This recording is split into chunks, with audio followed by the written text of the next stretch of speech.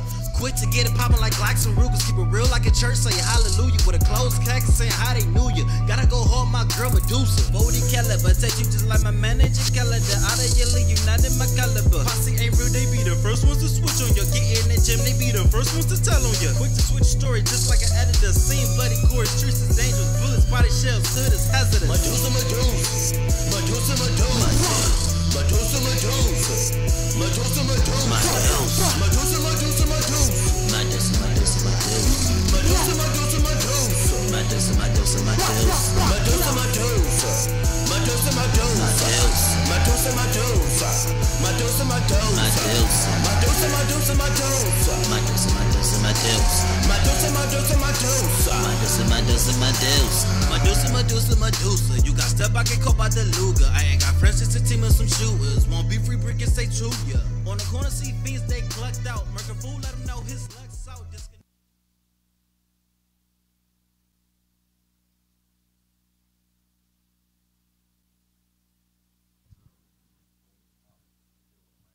Right. Welcome back to the hump. We are talking about the crooked NCAA. You said the crooked NCAA? It is. It is. Oh, you know, I don't know if you can call it crooked. I can. I'm just saying, I don't know if you can call it cricket on the airlines. Why? I mean, you know one thing, they ain't gonna give me no check, so they crooked. They might. I mean, they give everybody a check. You don't play no more. They give everybody a check, but the people. I ain't get a check when I played, so I wasn't good enough. Yeah, I mean, but you were getting into it. But yeah, I definitely think it's definitely Racially motivated. Yeah, I think it definitely is racially motivated. I mean, because look at the way it's set up. It's set up just like a plantation. Whoa, whoa, whoa, whoa! You go out. Not the you plantation. Pick who you want. You have them come. You give them free. You make them. Well, they wasn't make them teaching do people on the free plantation. labor. You can get no education on the plantation. Well, you got an got an education. You just didn't get the one you wanted. So you're telling me that, like I said, they can't get one. I mean, I'm looking at some of this stuff. They're making billions of dollars every year, and they can't get a penny. Let me ask. So both of you guys, that's a question. So you are the president of the NCAA, and so you're trying to fix this problem or make it fair to the athletes. What you think will be a financial settlement for the players? How would you be like, you know what? Let me give you this. What would you give a player for playing for you? Let's just say if you're Ohio State, what's your players for Ohio State make? A basketball player for Ohio State make? What am I bringing in? Huh? What am I bringing in? But should everyone on the team get the same cut? 60 grand stipend, dude. You know that would like really take up education in the hood. Dudes will be going to college like it ain't nothing. Where you work at? O State. You know your stars. You know your stars. So obviously they'll get a better value, or they'll get. Oh, you know your stars. You could do it. I mean, you could do it tiers. Have it 1 tier, 2 tier, 3 tier. You can do it. You can do it so many different ways, but to even it out, like I said, it depends on the amount of money. I think each school, based on the amount of money they're bringing in off that program, should have to give a certain percentage directly to the students, directly to the athletes. Like that's dangerous. Like though. a regular workforce. That's kind of dangerous, though. I mean, not that I don't agree with it, but if you give a guy, I'm not saying he's not worth it. So I'm not saying he doesn't deserve it. That's not what I'm saying. But you get a guy that ain't never had nothing, 50 grand. You asking for trouble. Like, I mean, if you give a 17-year-old 50 grand, and he on campus, you're asking for trouble. You're asking for trouble. So why not? I mean, because you can give him money, then you can delegate. You can delegate the money to him, and then put it in. Or maybe give it to his parents. Put it in some. But see, some of their parents is worse than the kids. No. You have. I mean, but like you said, this is where you got parents retired. Like, what, man? What you doing? No, my son played for Old State. Like you dude. said, you can assign them financial counselors, and teach them how to use their money responsibly. Teach them how to invest their money responsibly. Teach them how to live off this money, and say, because like I said, a lot of these guys might not even make it to the pros. Yeah, but I mean, I agree. I'm not saying this. I'm not saying they shouldn't get the money. I'm just saying. So now you didn't play 4 years. You didn't give it your all. Now you got this degree in whatever that maybe you can or can't use, but you still have nothing else to show for it. But it's just a slippery slope, because if you say, you know what, I'm gonna give you 50 grand, but I'm not gonna give it to you. I'm gonna give it to you in pieces, and I'm gonna make you take classes before I give you 50 grand. That's still like almost controlling what they getting or controlling what you doing to the intake. It's better than nothing. It is better than nothing. I just think 50 that grand is better than zero. I just think that So then, okay, let's not say you don't want it to be 50 grand. So why about this? Why don't we put a cap on how much revenue the school can make off of the program? you know that ain't gonna happen. Right. So that's what I'm saying. So because why? That's not fair. So it's not fair.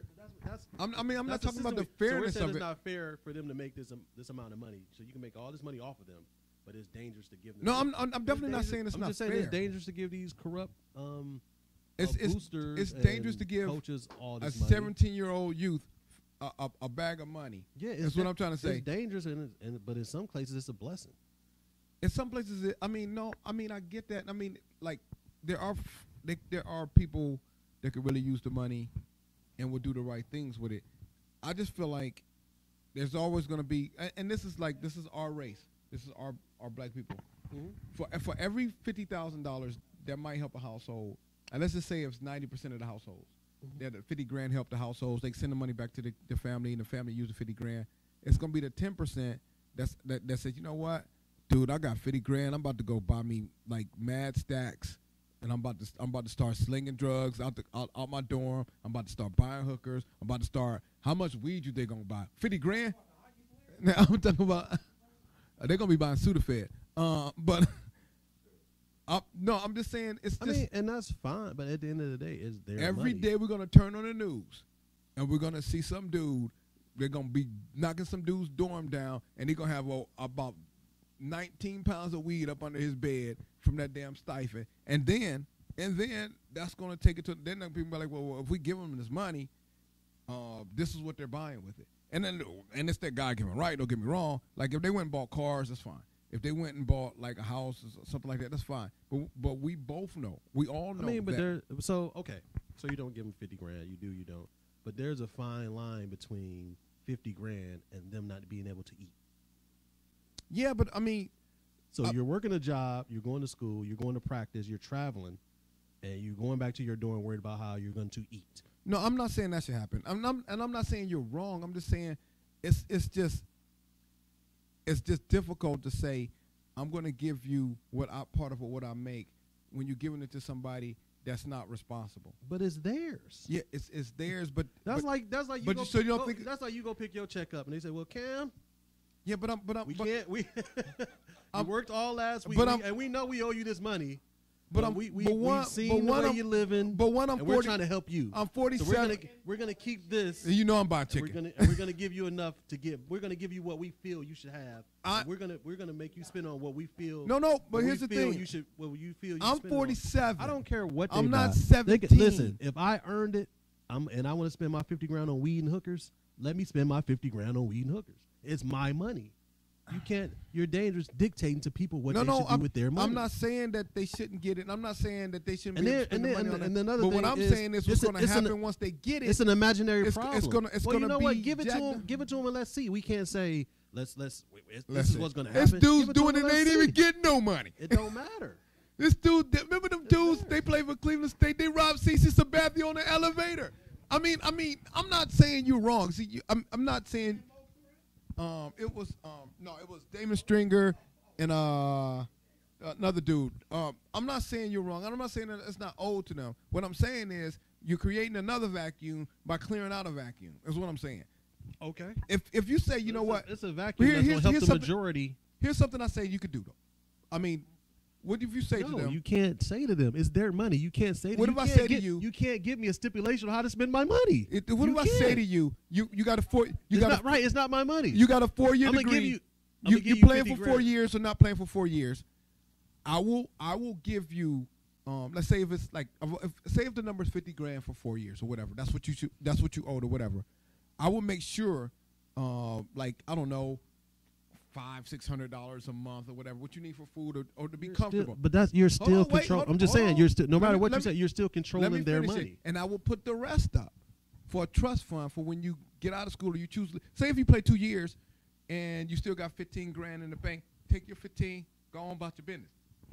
But to hand somebody 50 grand, and then first of all, you saying what you're gonna make off, but you don't know what you're gonna make off them guys until they actually start making it. You know what the program is making. Yeah, but that's not saying that they're making it. If somebody's coming in, you still got if they're on the team. You got a freshman like LeBron. Yeah, okay, people gonna pay to see LeBron. But if you got a dude like Treg Lee, you know what I mean? My point is you got a dude like Treg Lee coming in. Treg Lee had to build a fan base to be worth what he was getting. So that's why just giving them the money? So you can redo. So you can redo the tier. I mean, it's not you're making the money. Your program is making the money. But they're not. Your program is making the money because these players are playing. If you don't have players, you're not making the money. What I'm saying is, the guys coming in didn't make the money that the guys are playing make it. That's all I'm saying. So you can't say if you sign with O State and you sign for 4 years, like as soon as you walk through the door, I should give you 50 grand. You ain't play. What if you tear your ACL? You ain't making no money for them. You tear your ACL. What if you suck? You sitting on the bench. You still get the 50 grand? That's what I'm trying to say. You can't. You're still on the team. You're still going to play. You're not making money for them if you ain't playing. If you're on the team, you deserve the money.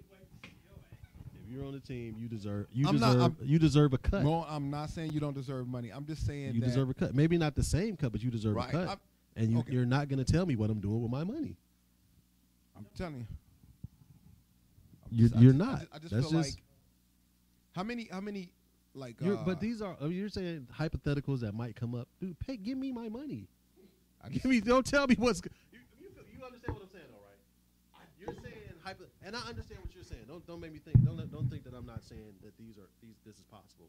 But at the end of the day, give me my money, dude. And let me self destruct. Let me self destruct. How are you gonna tell me I can't spend my money that I earned or whatever I want to spend it on, or what? No. How are you gonna tell me? Well, we can't give you this much because of what you might do with it. Mom, what type of you shit have is a that? you have a son. Okay. You have a son. If your son is old, I mean, if you like, you know what, son, I'm giving you $500. Are you gonna walk up and put his hand? It's like whatever you do with that $500, do it. And then if you do something wrong, I'm on your ass. I mean, they have these are the same kids. They 17.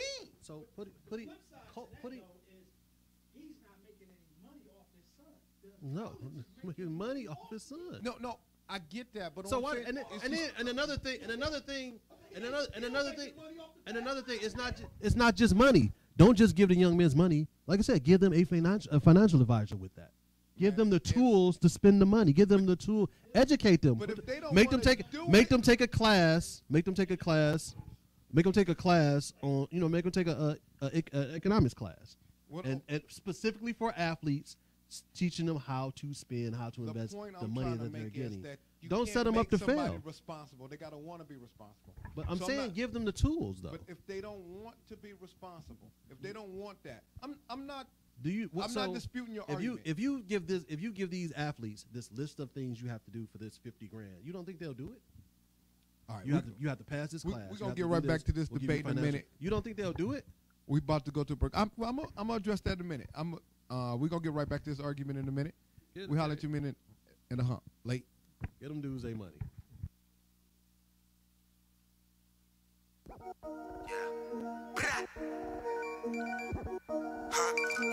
Damn, B, hold up. Hello?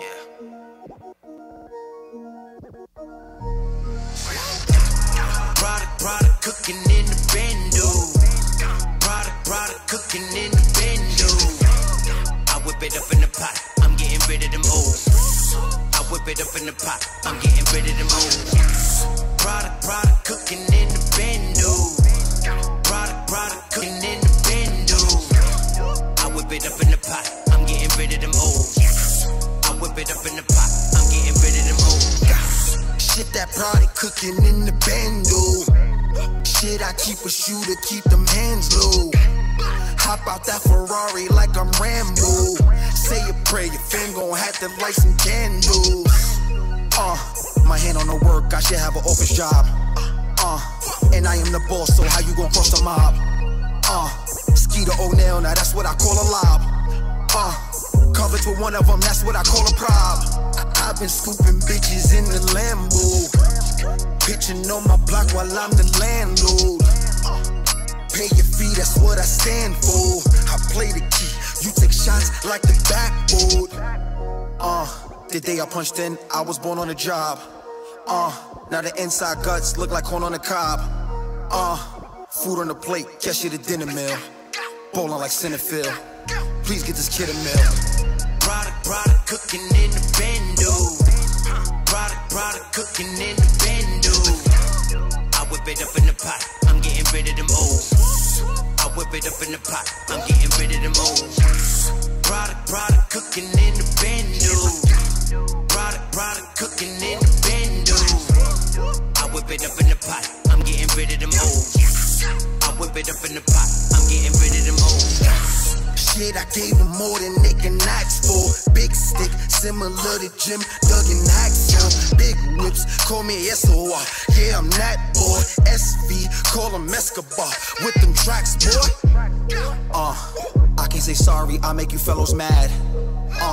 And niggas can't stop me, I'm like a yellow cab. And just for that, I might cop the yellow Jag. I never left, but it's like you could tell I'm back. Got about 220 on the dashboard. With a cup of Henny, that's the crash course.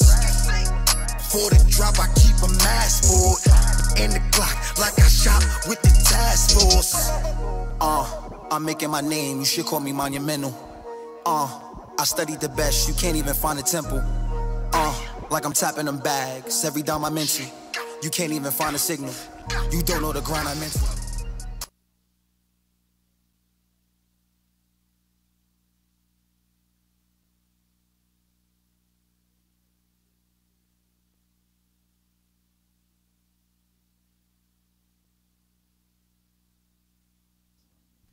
Welcome back to the hump. Give 'em a card where you can We buy are heavy and specific the things. credit card thing. I don't know if I agree with that because I got credit cards in college. All I did was buy Bo Jackson's. No.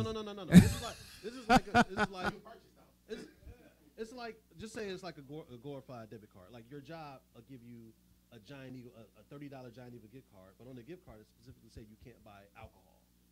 So you Right. can use this card for anything in Giant Eagle to eat, but you can't buy alcohol.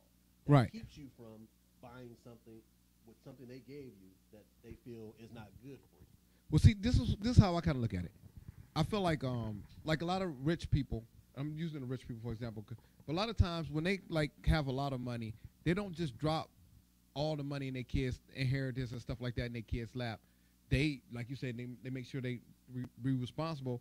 And another thing, they kind of typing it out to them. You know, listen, I want you to have this for a couple years down the road because for every kid that might have honest intentions or might have the right people around him to spend the money right, it's still a dude that's gonna go buy a Maserati because he walking down the street and all this dude's gonna tell him he need one. I'm not saying that's right or wrong. I'm just saying, how was that helping his situation? How was that helping out? Now, in my opinion, like you was asking earlier about what I would do, I would definitely If you give me $50,000 right now, I might not do what I'm supposed to do. with it. but you're I'm not 42. but that's what I'm If I earned saying. it, if I did something I earned it, give me the money. I don't care. But you're 42 and you've lived. And if that's where you at right now at 42, that's fine. But at 17, all you thinking about is weed and cars and some chicks. So- I mean, it's where your But mind so- at though, man. So this is my point then.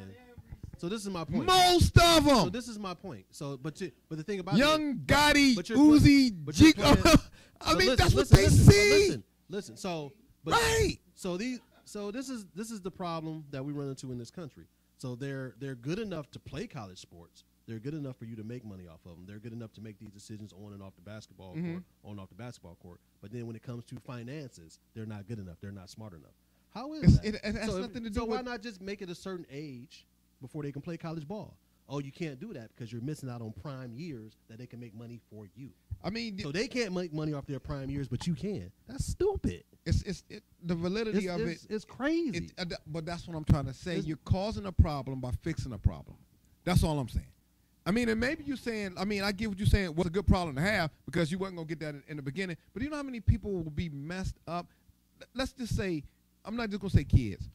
It's a lot of adults that if you drop some money in their lives and they're not prepared for it, they're going to be jacked up. So why start a kid out with the potential of messing his life up by giving him a boatload of money? I'm not saying he's not worth it. I'm not saying he doesn't deserve it. What I'm saying is you got to have a better plan than just saying, you know what, I'm going to give you. The whole system is corrupt for students that got to pay for college because you give them college, you give them these grants and you give them these loans, and then they get a degree and they starting off $50,000 in the hole, Sometimes and they can only get a job $100,000, and they can only get a job making $28,000 a year.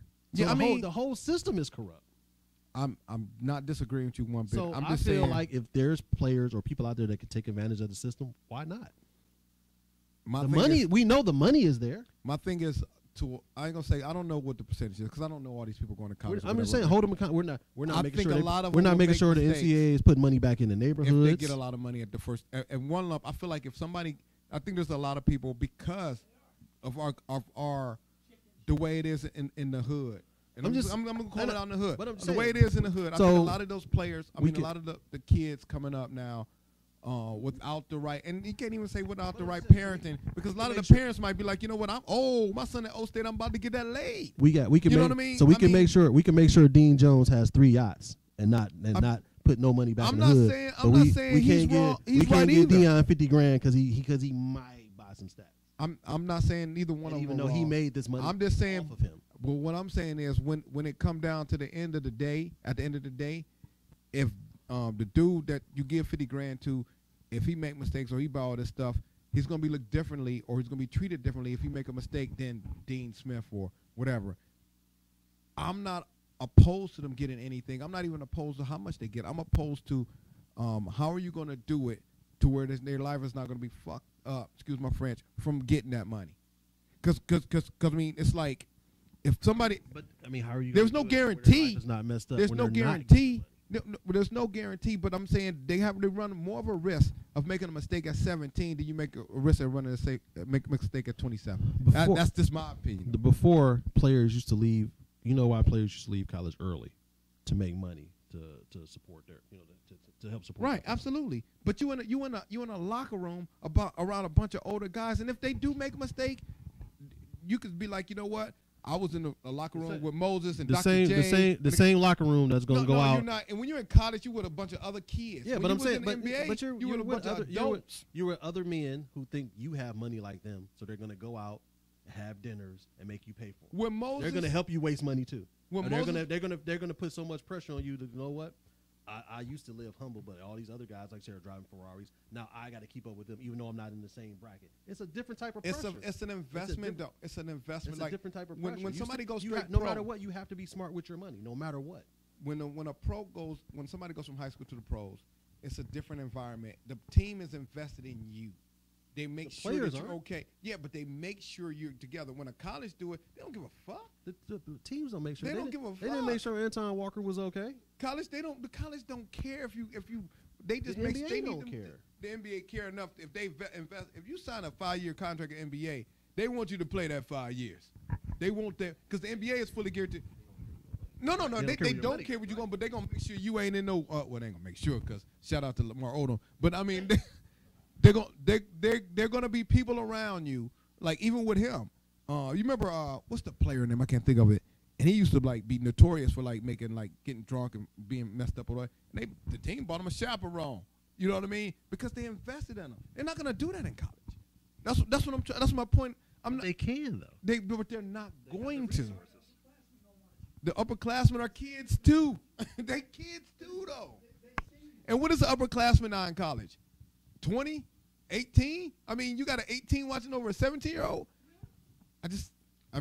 We can agree to disagree. I just think that with putting that kind of money in somebody's hand immediately is asking for problems, asking for trouble. That's just, I just feel like it could be more. Not to everybody, maybe not even the most, but to some. To some. Like, and so how do you solve that, though? How do you say, you know what, my son go to Old State, he got that $50,000 stipend or whatever you want to call it, whatever, and now we set, now we good. If your son is like on, like it's dudes that's playing up at playgrounds, man, or playing for Wood or playing for Shaw, or whatever, and they still got dudes that's in that life. You know what I mean? That's doing that thing, and they running with them. I mean, and I had dudes that was in that life. Just for disclosure, when I went to college.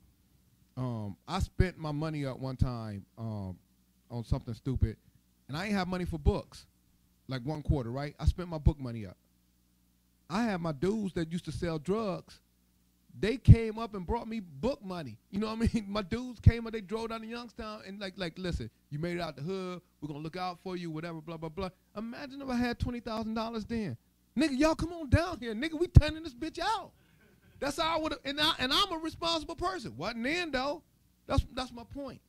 I mean, and I ain't had no father, and I ain't had no like tutelage around me to not make bad decisions. That's all I'm saying. And that's what I'm saying. Along with the money, give them the tools to succeed. I ain't had no father. That's it. You got parents. Yeah. Do y'all feel like do y'all feel like a lot of the parents or been around now, do y'all feel like they're real parents? I'm pretty sure, I know a lot of the men I hang around with are good fathers. But how many men you don't hang around with know if their son got or their kid got $50,000, they can be like, oh, payday. They might not be a lot, but you can't penalize. Imagine if you had penalized LeBron with the same thing that you're saying. This is a kid. They put the same dude had the wherewithal where he went to Adidas and he turned down a $50 million check at 17? Yeah, but see, that's a once in a lifetime talent, and plus, when LeBron was coming up, he You still had didn't know. but he had so many people. I know like But a I'm couple saying of you don't- dudes but I'm that saying you don't everything. The whole thing is a crapshoot. Dude, You never know. he So had you people take the- when he you was ri- a you risk- freshman. He had pros coming to see him play. I mean that don't happen a lot. You know what I mean? So he had like the But structure that was more a around him. sign of the times because there have been players like that. You've had players with I that type talent. Personally know guys that were around LeBron when he was coming up, and they made sure that he was like, I mean, his mom was friends with a lot of like street dudes or whatever, but the street dudes that was around his mom made sure it didn't touch LeBron. You know what I mean? They look out for him, and that's a completely different situation. Like, I mean, if you got that kind of structure around you, okay, I'm down with that. Give him $50,000. I'm down with that. If that's the situation that the kid is in, run it. What I'm saying, what I'm worried about is the dude that don't have that, or the girl that don't have that, or that's what I'm worried about. Are you creating a problem by fixing a problem? Maybe, maybe not. You don't know. Right, and that's what I'm saying in the beginning. I don't know, but I'm not going All I to know be is naive the enough to say that NCAA let's give him $50,000 and let's roll the NCAA dice. has made enough money off these guys for so many years. Agreed. It's time for them to start kicking something out. Agreed, definitely agree. If you're gonna, I think they should give the money to us. Give it to us. I mean, I could use another car. Look, I already know if I have $50,000, I'm gonna sell. And plus, I'm we gonna probably self-destruct. collectively in this room, we probably know a lot of these young men's mother. Just playing. All right, so and nobody deny it. All right, so Nah. And it's so funny, just like Nah. about likeness, their names wasn't on the game, but we knew who it was. right. Like we knew, like who number 30 was, number 5. Like so, oh well. And if this guy was the best player, like in college, in real life, he was the best guy on the game. Like we didn't need names, we knew who they were. You know, like, Who was the guy on double dribble?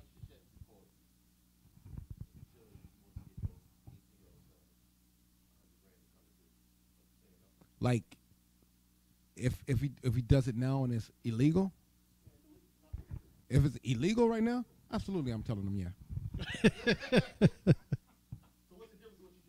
Because my son, if I don't have one, but if my son, but I ain't gonna put that $100,000 in my son's pocket. No. Right. Oh, I agree. But the I thing agree is, with but that. the thing about it, some of them don't have parents, and they still not gonna wild out.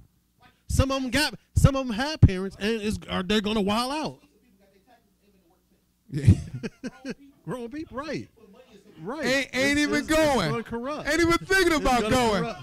Calling up, taking that PTO time. Nah. How much PTO I got?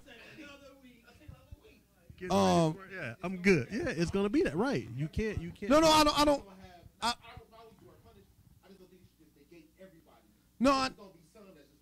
I think it should happen.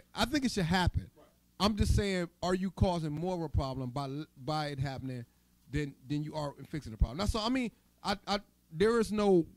I don't think there's a way that the kids should not get paid. I mean, I just honestly believe that. I just hope that when the money get funneled and because it's gonna happen. It's gonna happen that some of these kids don't get like.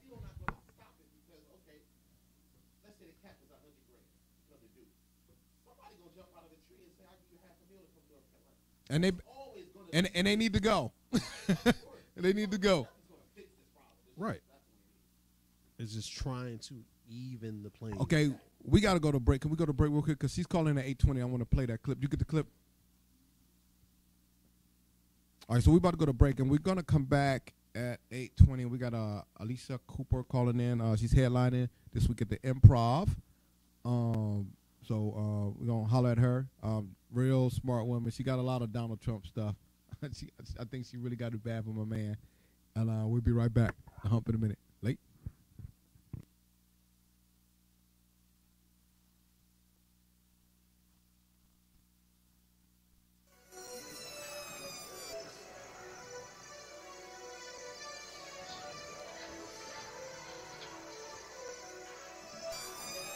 You are JE Productions. Medusa.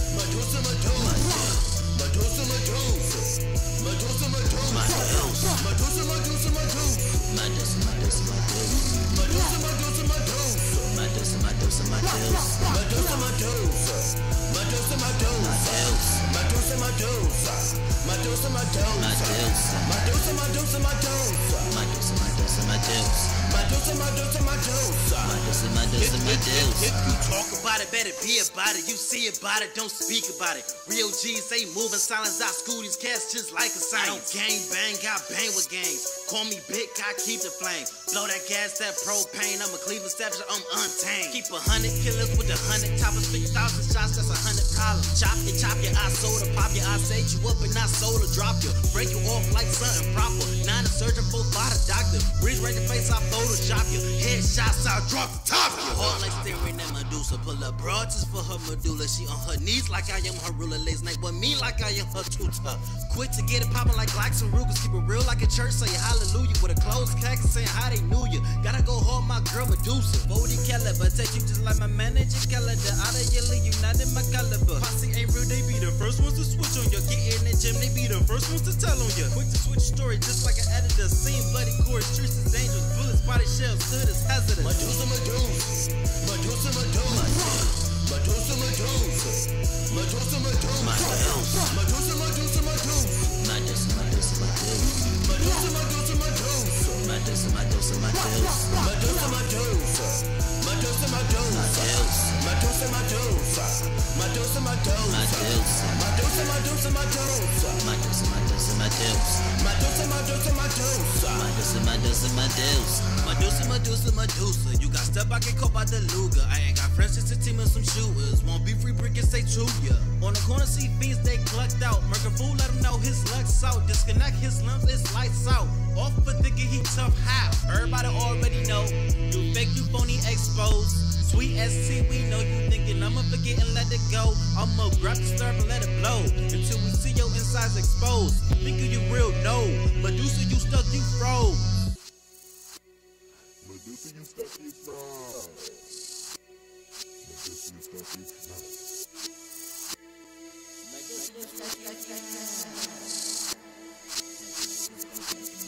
You froze, you stuck, Medusa. I go hard like Sarin that Medusa. Spit venomous liquids going straight through your bomb. The track just like it's booyah. Blow the smoke just like it's hookah. Got stone off of that Medusa. Rock solid, go hard, Medusa. Go hard, rock solid, Medusa.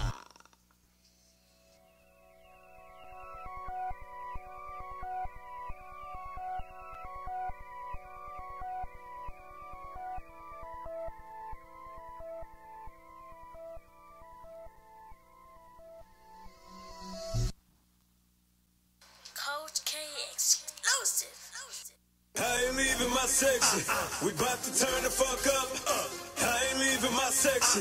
We bout to turn the fuck up. I ain't leaving my section. We bout to turn the fuck up. Everybody drink up. Everybody drink up. Cause honey bottles on me. Honey bottles on me. Honey bottles on me. Honey bottles on me. Grab whatever you want. Cause honey bottles on me. Honey bottles on me. Honey bottles on me. Honey bottles on me. I know you see that rose. Y'all know where I've been. VIP with my homies. Sparklers all in the air. We showing up with our hoes. If it ain't more, baby, take it back. We don't want that. I done got a mama. I done got a mama. That's why you see me on couches, standing up with two hoes. I don't do new niggas. It's only niggas I know.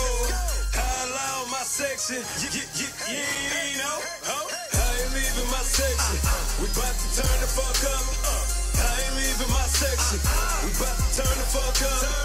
I ain't leaving my section. We bout to turn the fuck up. Everybody drink up. Everybody drink up. Cause honey bottles on me. Honey bottles on me. Honey bottles on me. Honey bottles on me. Grab whatever you want. Cause honey bottles on me. Honey bottles on me. Honey bottles on me. I say, how these bottles on me. Call these bottles on me. If they get the trippin' and try to kick us out, I bet all the models gon' leave. Cause I'm who they came to see. I'm who they came to see. No jersey on, I'm still number one. It's the Booby Gang OG. Posted up with my new hoe. She look way better than my ex look. Patron bottles getting passed around. I'm taking more shots than Westbrook. Now tell me who you know realer. Fresher than a dope dealer. If your chick down the Menards, I send security to go get her. I ain't leaving my section. We bout to turn the fuck up. I ain't leaving my section. We bout to turn the fuck up. I ain't leaving my section. We bout to turn the fuck up. Everybody drink up. Everybody drink up. Cause all these bottles on me. All these bottles on me. All these bottles on me. All these bottles on me. Grab whatever you want. Cause all these bottles on me.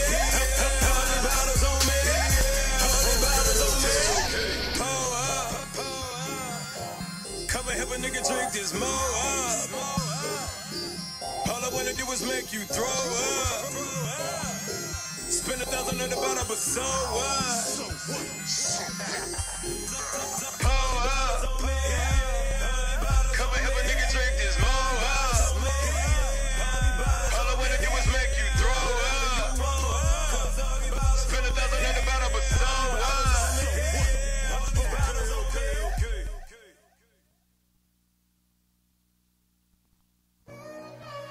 I'm at a place in my life where I feel like I have a target on my back.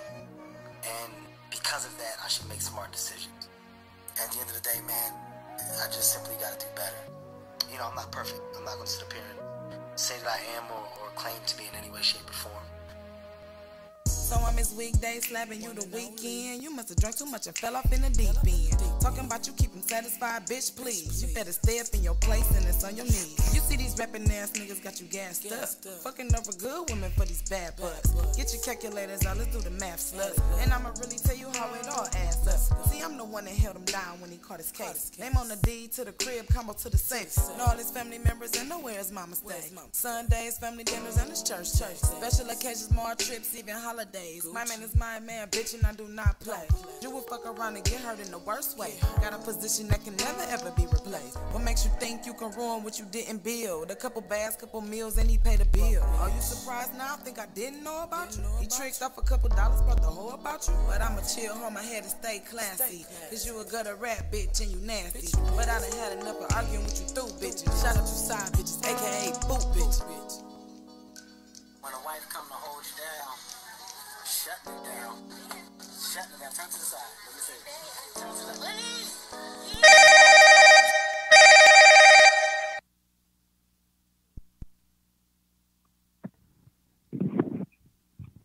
Welcome back to the hump, ladies and gentlemen. As promised, we got my girl, funny lady, Miss Alicia Cooper in the house. What's going on, Coop? How you doing? Hello? Hello, can you hear me? Check 1, 2.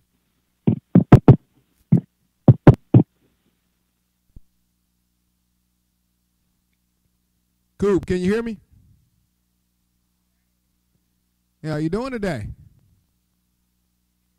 I can hear you. I can hear you. Is it going on live feed? Can they hear on the live feed? So, first of all, thanks for calling in today. I know you're at the Improv from Thursday through Sunday with a lot of funny gentlemen. What's been going on?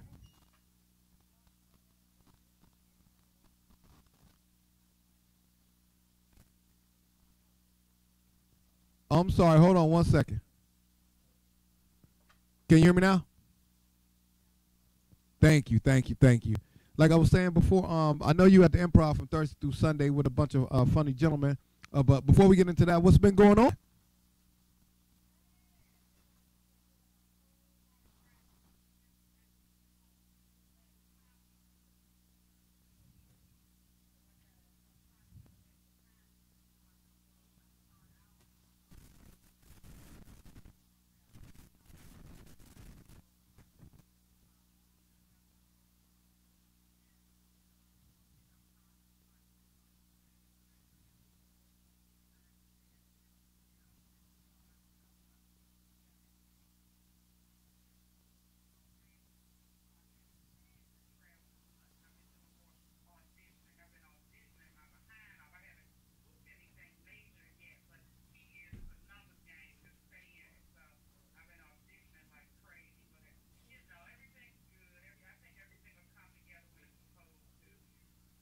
Okay, I'm gonna need you to keep me like in tune when you finally get a movie sound, because I need a spot. I need to be in a movie, man.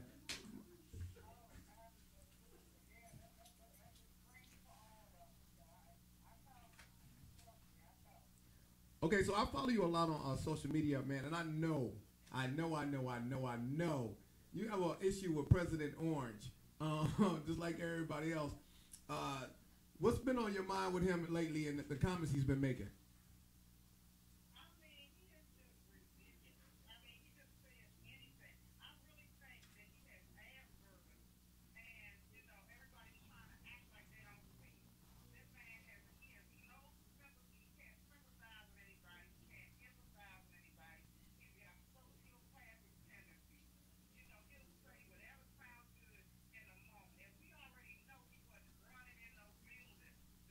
Right, I remember he said that. Right.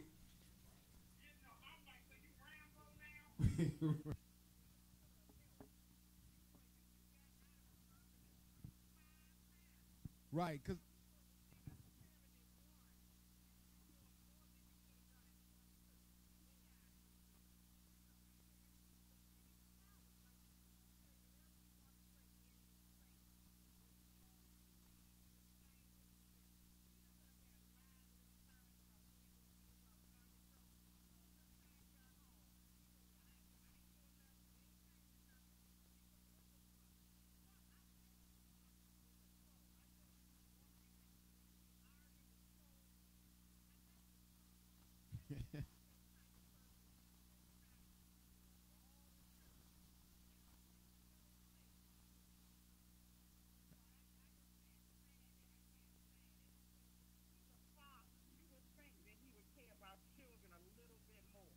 well, I mean, I don't know how much of a father he is.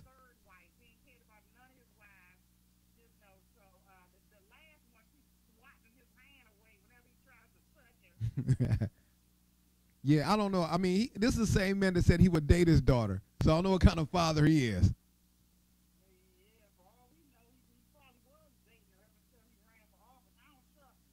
I don't trust.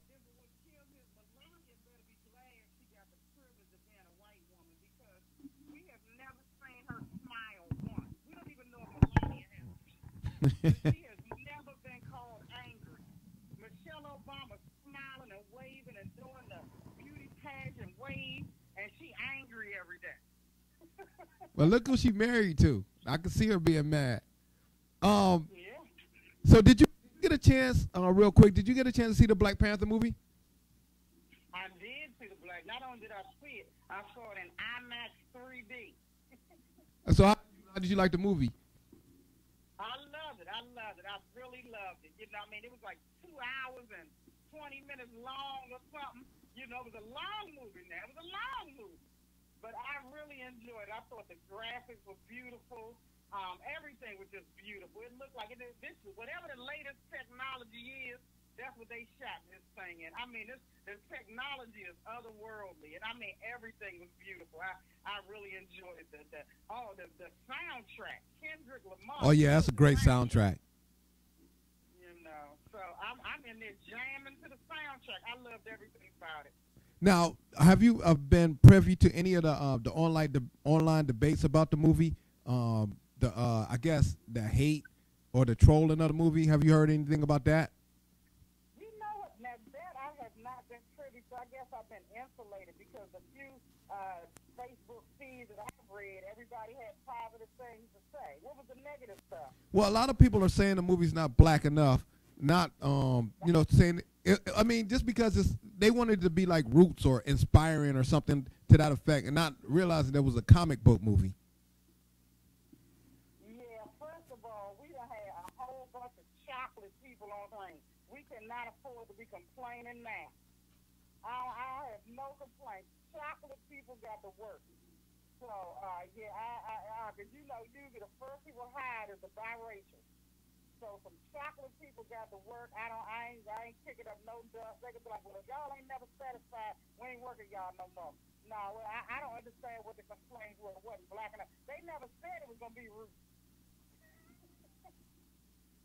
Well, you know how it go. It's sometimes some of our people will find a reason to shut something down. All right, so you're at the Improv from Thursday through Sunday, Cleveland Improv. I'm coming down tomorrow to check you out. Tell people what they can expect and who's on the show with you, and give us the rundown. Oh, okay. To be honest with you, I really don't know. The Cleveland Improv put the lineup together, so I never know until I arrive who else is on the show. I mean, I guess I should have called and found out. That might have been a good idea. But trust and believe, they put together a good group of people. They always do. Every time I come, I'm satisfied with the opening act. And what you can expect is you can just expect to laugh the entire time. We're going to be talking about everything. Nothing is off limits. We'll be talking about the latest drama that's been going on with Monique. We're going to talk about the president. We're going to talk about a little bit of everything. And we're all going to make it funny. That's the thing. You can talk about these topics, but at the end of the day, they still need punchlines, and that's what you'll get. You'll get punchlines. And we're just going to have a good time. We're going to talk like family. Thursday, one show, 2 Friday, 2 Saturday, and 1 show Sunday. So a total of 6 shows. I think y'all can get the one of these 6 shows. Okay, a question I want to ask you, what is your take on the Monique thing, and the Monique situation? Well, my take is that, I'm in the entertainment industry, and I'm in background production. I'm in the meetings. I hear what the executives say. I know how this game works. I've been in this game a long time, and I just feel like certain things, once you expose them, you've lowballed yourself. Like when, yes, $500,000 is a low amount of money for someone of her caliber, because Monique is hilarious. I don't think anybody in the industry would say that $500,000 was a fair amount. That was low. But when you sit up here and tell people that you accepted $50,000 for practice, they're like, oh, well, yeah, you ain't getting paid nowhere else. We ain't got to pay you. Right. What I would have done was, if I decided to take this deal with Lee Daniels for $50,000, and she really was the only person that could have played Mary Jones, and as you know, she knocked it out the $25. Right. She got all those awards. What she should have done, her and her representation, was negotiate a part of the ownership of Precious. Mm-hmm. Like, I'm going to play this role, but I need to be a producer on this. And she would have gotten what she wanted, because nobody else could have played Mary Jones. And now once you have part ownership in this, you want to go to Kane and promote it because you're part owner. And then everything else would have fallen into place. Now, I know that Netflix also lowballed Tiffany. Did you hear anything about that, and what are your thoughts of that? The funniest thing was I was in Nordstrom Rack today buying some clothes to come to Cleveland, and so the young black female cashier asked me for my email address so she could look up my Nordstrom rewards. So I told her my email is Funny Alicia. So she said, oh, you must be a comedian because your voice, you got a voice that sounds like you should be a comedian. So I'm laughing as the young lady rings up my stuff, and I said, yeah, I actually am a comedian. She said, well, what do you think about this whole Monique thing? So we started talking about the Monique thing, and she's the one who said to me that Netflix gave Tiffany Haddish $800,000. Why did I bust out laughing? I said, how does the Nordstrom cashier know this? Like, I said, I didn't even know it. I was laughing. So you said, what do I think about? Well, supposedly, I got to read more into it. Tiffany's is not a stand-up special. From what I understand, it's some animated series or something. Where okay. The voice. Okay, you educated me because I didn't know. I thought she got $800,000 for like her stand-up. Okay, absolutely. No, she just released a special on Showtime, so she got to get a whole new hour or 45 minutes together. So I believe she's a voice in an animated series, and I think $800,000 is a great amount of money for that. Okay. Well, thanks for clearing that up for me. All right, Coop, I know you got to get ready to get up to this city tomorrow. I want to thank you again for calling in. Tell everybody where they can find you on social media and everything else you got going on. Yeah, my Instagram is popping right now because True TV does a show every Wednesday called Laugh Track, and they reenacted two of my jokes. They reenacted my bag fees joke, and they reenacted my working in an office environment joke, and that's got me a lot more followers. So follow me on Instagram at Alicia Cooper 2, ALYCIACOOPER,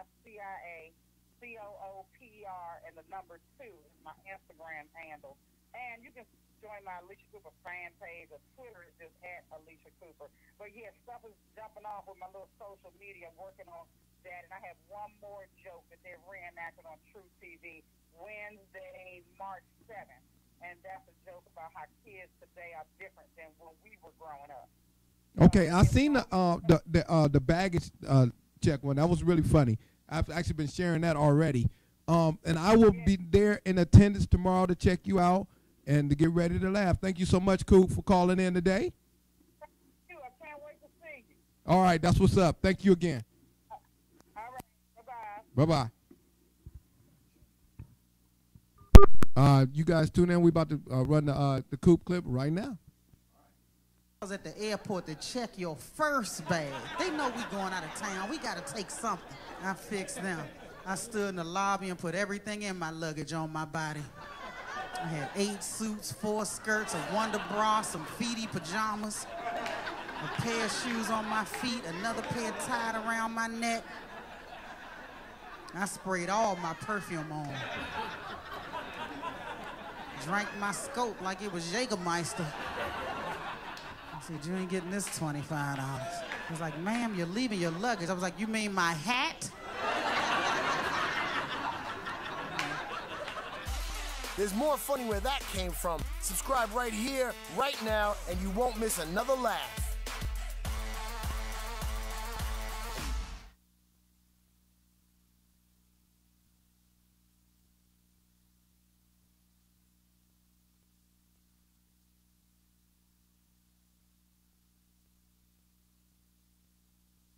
Welcome back to the Hump, everybody, man. Big shout out to Coop for calling in. Check her out this Thursday through Sunday at the Improv. She said 6 shows. I think it was 1 on Thursday, 2 on Friday, 2 on Saturday, and 1 on Sunday. At the Improv box office are open. We don't get a cut from that, but you can mail our cut to the Hump. No, it's play. All right, so like we were talking to Alicia, we were talking about the Monique situation, and I know we're going to kind of update our views or some of our views on it. I know, Mr. Love, you have some things you wanted to bring in on about Monique's and the new situation and the Tiffany Haddish situation. The floor is yours. Oh.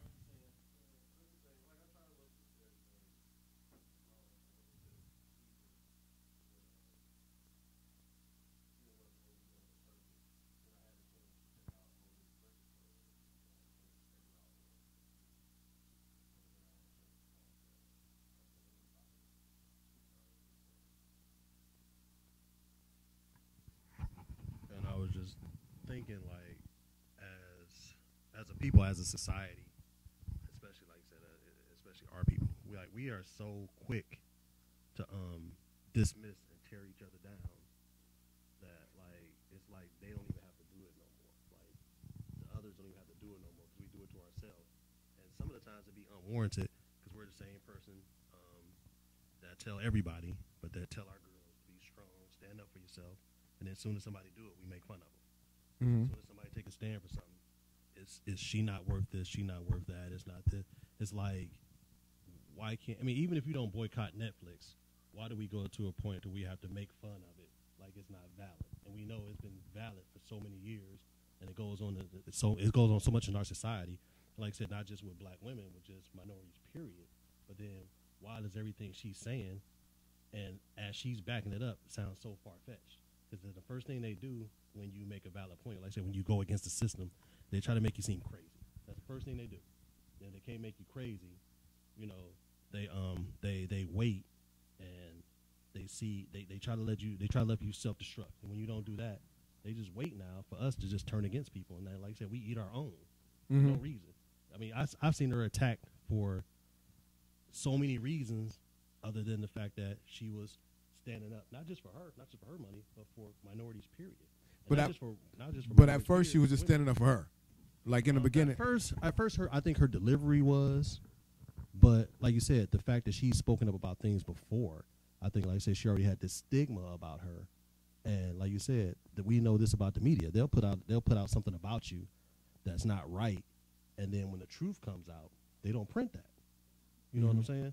So when they're talking about the way Monique treats people and the way she acts, nobody ever said that the way she was acting, she was taking up for regular people like us. Nobody said that. And then when you go to talk to somebody about there for them to dispute it, nobody's disputing that she was doing that. But the stigma is she's hard to work with, she's this, she's that. And the thing about her is, like you said, she was trying to get respect for everybody. She felt that one guy was disrespecting the director of the movie. And then when somebody came in to correct that guy, she took up for that guy. She said, well, I'm not going to let you talk to him like that. And I wouldn't let, you know what I'm saying? So only thing she is, but now she's angry and she's hard to work with. And then we're so quick to believe that. I don't like that about us. I mean, whether, and like you said, this, I'm not a fan. I don't like her brand of comedy, but I do recognize her place. I'm not a fan of the Queens of Comedy, but I do recognize they set records and they made money. Right. I mean, so how is it not valid? Just because I don't like it? I mean, and I agree. I just think that a lot of times though, when you get a sample size of something, sometimes, like, all right, so sometimes we look at the stuff. If we don't see the whole picture, we can only go by what we see. Like if you looking through somebody's picture window and you see them eating food, and you look like they're having a good meal, but you don't see the other kids sleeping on the floor, eating off the floor, whatever and stuff. You figure this family is fine, or whatever. I mean, she opened up. We only seen a window when she posted what she posted, and she said boycott Netflix. She didn't go into like the next level thing. It was really about how they were treating her. She didn't say how they were treating minorities. She didn't even make it seem like it was nobody else. Now I'm not saying she wasn't about that. But the first snippet we got of it is what she was saying. Agreed. Like she was getting played. She was getting played. So if that's what we reacted off of. But okay, and that's true. But then think about it, and you double back. And Saturday Night Live, good in 20 years. No, it has not been. But you're telling me Tiffany Haddish is the first female black comedian to host Saturday Night Live ever in existence? So you're telling me Peyton Manning and Drake is funnier than all the black comedians, all black female comedians out that can host Saturday Night Live? I'm just saying that should tell you something right there. There's something wrong with the system. I agree with that, but that's you having two different arguments though. But I'm saying is there's a problem. There is a problem, but I'm saying nobody's even acknowledging there's a problem. They're just saying Monique's crazy. I mean, and there is a problem. Absolutely, there's a problem. It's been a problem. But like I was saying before, she wasn't saying that there was a problem. She was saying, I'm not getting my jack.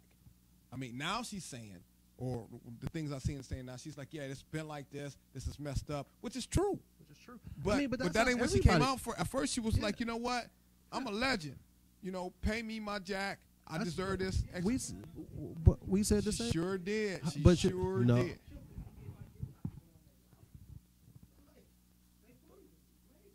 In your opinion, though, that's opinion.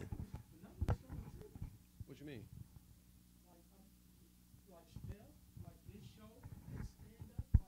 It's still. How do we know? What's the numbers?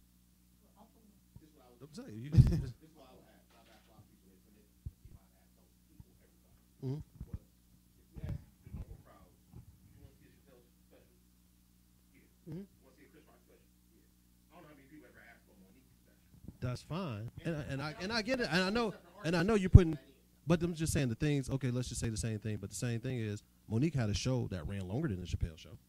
Monique but it wasn't good. It don't. She had an audience for it though. Right. She has an audience. That's what I love about this topic. You know what I'm saying? She has an audience. She has people, and the thing, but I'm saying, and it ran longer than Chappelle. Chappelle walked away. But if Chappelle hadn't walked away, it's thematic. So it did run longer. Did it not run longer? Yeah, it did run longer. I mean, so there was a demand for the show's running. You're getting picked up each year. There's a demand for it. I'm not saying Monique's not talented. She's not my kind of funny, and I'm not dogging her. That's fine. And I'm not dogging her out for that. But my argument is, like I was before. Although, like I said, it's two separate. Some people don't think Chris Rock funny. It's two separate arguments though. If you're saying the system is jacked up, you're 100% correct. But if I understand what you're saying, I'm just saying like that's how anybody's gonna come to it. If I'm not gonna just approach it like, well, the system's messed up. if I get a raw deal and I'm putting it out to the world, I'm gonna put out my facts and what happened, and this is what happened. This is why. This is what made me look at it differently.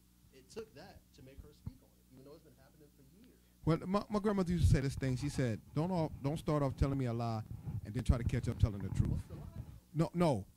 She started off saying this was all about her, and now it's all about everybody else. Now, I'm not saying she doesn't agree with both stands. That's not what I'm saying. And for people to say, you know what, they feel the way they felt about her, they're going by off of what she originally said and how she really said it. She came out, you know what, they lowballing me. But they were. No, I'm not saying that, but people can feel the way they want to feel about it. Like when we talked about it initially, that's what we were saying too. We were saying, you know what, Monique, you on some other stuff, blah, skippy. Now she comes up and she goes, you know what, and I'm not saying she's not telling the truth and she's not honest about it, but now it's about everybody. But the point of what I'm trying to make is the same way I changed my stance. A lot of other people did. They're just not speaking on it because they're afraid to look like, oh, I was wrong on this. Like we don't do that. We don't take responsibility for our actions. We don't take responsibilities for the stuff that we put out there. Because like I said, you got people out there. You got me and you. We use our platform, and you know, saying that's influential. And you got people that have way more followers than me that use their platform to be influential, and they put out bad business on this lady, and they're not retracting it, even though their stands might have changed. They're not retracting it, and that's irresponsible. I don't know if I'm retracting. That's a microcosm of our society of what we do to each other. But,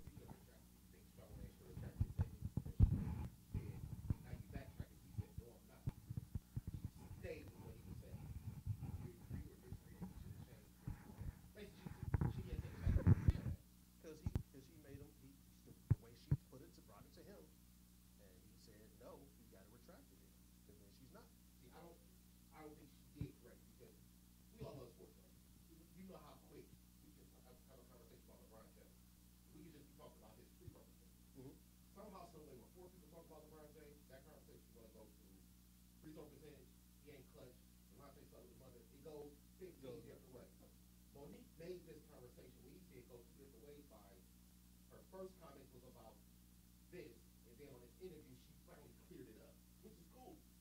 She came on the show and wanted to ask you, why did you make me jump in that? He said because you spoke out against boycott because of racial equality and gender equality. By bringing up those two, she was 100% wrong. I agree.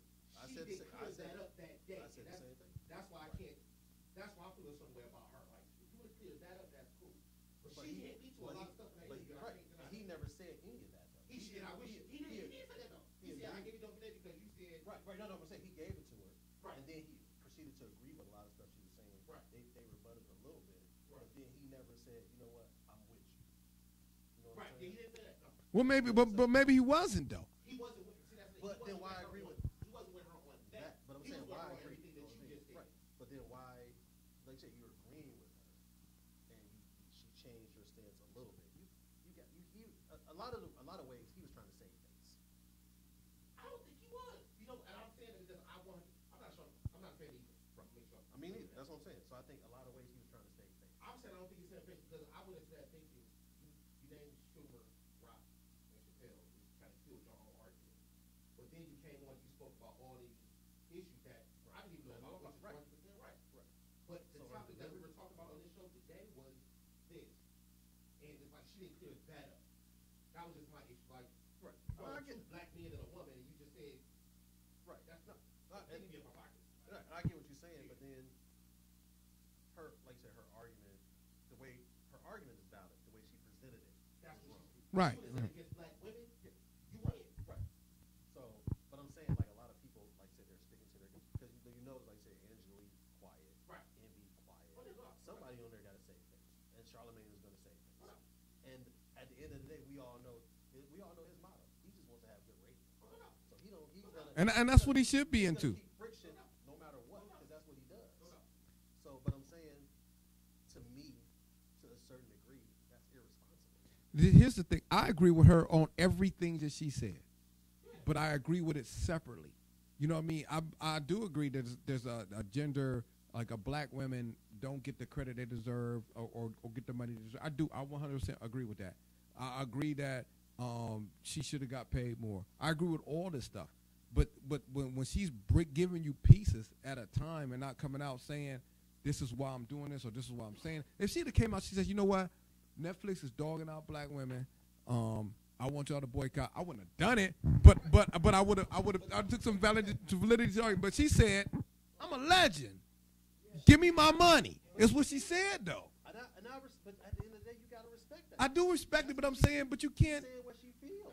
Yeah, I mean, and ain't nothing wrong with that. Stuff to back it up, right? You don't agree, but she said how she feels. Yeah, and there's nothing wrong with that. But then, Get on there and say, I'm a B-lister. Give me A-lister money. but she If can't. feel But, like I'm a A-lister, but then, like the next week, she goes, no, I was saying it for all black women. She didn't say no. No, she didn't say it, but that's the argument she was making. But that's fine. But my point is, the clip with her boycott Netflix, how many times was that shared? But the clip with her clearing everything up, so how many times was that? But that's what it was 3 weeks later, like a month. You know what I mean? I mean, But I'm saying, the mob is fickle. You know what I mean? The mob is fickle. The population is the mob. It's fickle. They go like those little stupid fish in the ocean. They just go a million go this way, a million go that way, whatever. If you don't fix it, when you break it, then you hold yourself to be lost in that. Like no one people are talking about it now, but like if she would have been like, you know what I meant to say was, black women aren't getting paid fairly, and that's why I want you to boycott. She waited 3 weeks, like a month later, to say it. I'm not saying she's wrong. I'm not even saying I don't agree with her on some levels, but she hurts her own argument by the time she took because she could have been on the Breakfast Club at any time. She could have called in. what my point is, this is my point of the whole thing, because now Okay. when we talk about black culture, Mm-hmm. when we talk about street, but my thing is, as far as the way we do things, if you my man, and we out, and you do something wrong, you still my man, you still ride with me. When we get back, you was wrong. But in front of everybody else, we got the uniform front. We never have a uniform front. She could be 100% wrong. I mean, she could have been 100% right, and people are still gonna make fun of her just because that's the way they view things. That's the way they want. I agree with that. I agree with that. I agree with that.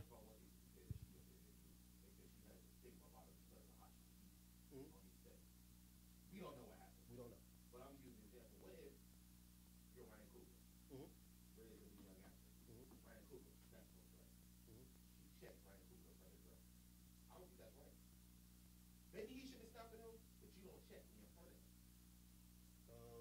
I think she should put when she gets a chance when we cut it. Pull this aside. I think maybe I'm wrong. But in the same token, we're taking two people that are wrong and we're making her wronger. But I'm your boss. I know. For this right here, you're 24. For this thing. But yeah, and I get it, and that's 100% right. And I 100% agree with what you're saying. But just playing devil's advocate, this is still at a certain degree, we're still trying to repair culture. No doubt. And as a culture, we can't let what I do to the side and talk. You know what I'm saying? Both, I agree. As a culture. But what if she does this on multiple steps? I'm just assuming this obviously has happened because multiple directors are the same. And that's fine, but then at a certain, and that just makes her point. There's a demand for her. Because if she's that difficult to work with, why is she in so many things? It's slowing down, but I agree. You're right. If she's that difficult. I mean, I could go in. I mean, but she's typecast. She's not. There's a demand. It's a demand for her, but it's like, all right. I mean, I'm saying, no, but you can't. That's what I'm saying. If there's so many people out here that can replace her, why not just replace her? No, I don't think she could be replaced. I'm not saying she could be replaced. Used her for her name because people are going to watch it because it got Monique in it. That's a lot of people do it. I'm going home to watch some Parker's reruns tonight. Her name brings. I'm just saying, but her name brings credibility to some of these movies. So, like in the spirit of this argument, because I know we're about to wrap up. What's it, Almost Christmas or whatever movie she was in? I watched that movie because I seen it had Danny Glover in it. I'm like, okay, certain names bring credibility to this little movie that wasn't advertised. How much was she paid for that? I think she did it free. All right, so all right, I'm just playing with Monique. We're gonna wrap this show up, but in spirit of our conversation, which by the way, fellas, great debate tonight. I have been guilty of tearing somebody down, and I want to make a public apology on the hump right now. Huh? I'm not. No, I'm not. Not Gabby. I would never apologize to Gabby, and this Candy wouldn't be here if she was here anyway. All right, so shout out to Gabby. I want to apologize to Shawnee, man.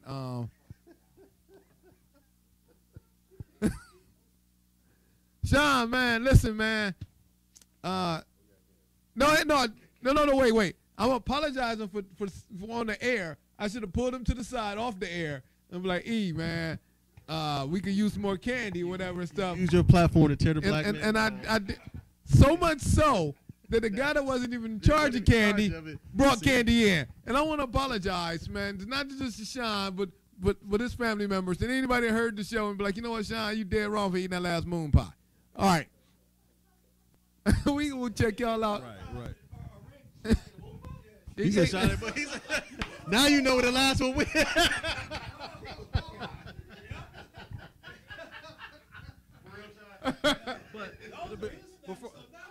But before we close, I just like to think, and that's one of the reasons why me and Andre been friends so long. The end of the day is you have to be able to talk about these things, have to have healthy debates, and not only have healthy debates. You mentioned LeBron James, Obama, I think Beyonce. These are people that I put in the category you could never have an honest conversation about them because people either hate them or they love them. You'll never have an honest conversation, and that's all I want to do is with people just have an honest conversation without feeling getting involved, without the way you feel. Like, I don't have any particular alliances with Malik. I'll probably pass through movies with her to watch something else. Fat girls. Go ahead. But I do recognize, like you said, I recognize she has a fan base. I recognize she has a nice resume, and I recognize she's a black woman. So none of that can get my support. You know what I'm saying? And I recognize in Precious she was smaller than Precious. All right, so catch you guys next week. The Hump. We out of here. Peace.